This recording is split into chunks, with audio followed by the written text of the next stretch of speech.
Final word on this for now from Andrew Slaughter, the Shadow Justice Minister. What do you think of the decision on Gary McKinnon? I haven't seen the medical evidence, but on a personal level, I'm very pleased for Gary McKinnon and for Janice Sharp, his mother. They've had a very traumatic 10 years, although I do think that this does open the door to this point being argued in other cases. I was far more interested in the longer term from what the Home Secretary had to say about extradition generally, and particularly about the forum bar. What do you think of that? I think that's a good decision, but I think had this statement come 2 weeks ago, it would not have been possible to remove Babar Ahmad and Talha Hassan from the country, because forum is the issue in their case. And I'm very suspicious about the timing of this announcement, because it seems to come very conveniently just after they were extradited. So just explain further what your suspicion is.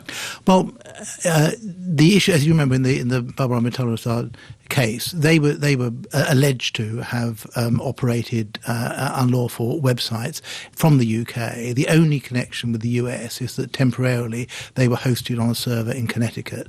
That's a tenuous link with the US.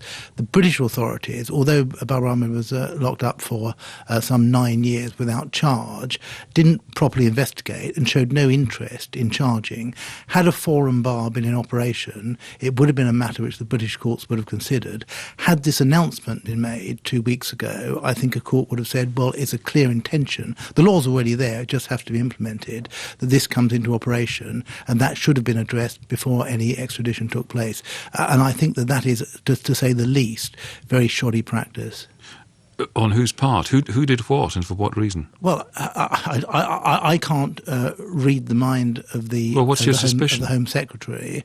I do agree with what Alan Johnson said today, that she did seem today to be more driven by what the Daily Mail and her backbenchers were saying. She's doing this for headlines and political gain.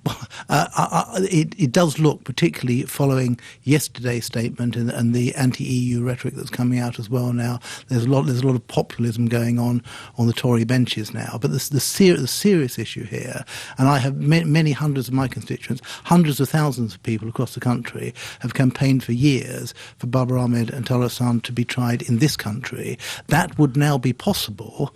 It wasn't in the Home Secretary's mind 2 weeks ago. No, well, it's a pretty serious suggestion, isn't it, that the Home Secretary would allow one man to be extradited to the United States, but not another for nakedly political reasons. Well, I posed the question. In fact, 3 MPs posed the question to the Home Secretary today, and she dodged the question in each case and used a rather, I think, cheap political trick in allying the cases of Babar Ahmad and Talha Hassan with that of Abu Hamza, a sort of a demonic figure, and thereby effectively obscured the issue that was being raised. Andrew Slaughter, thank you.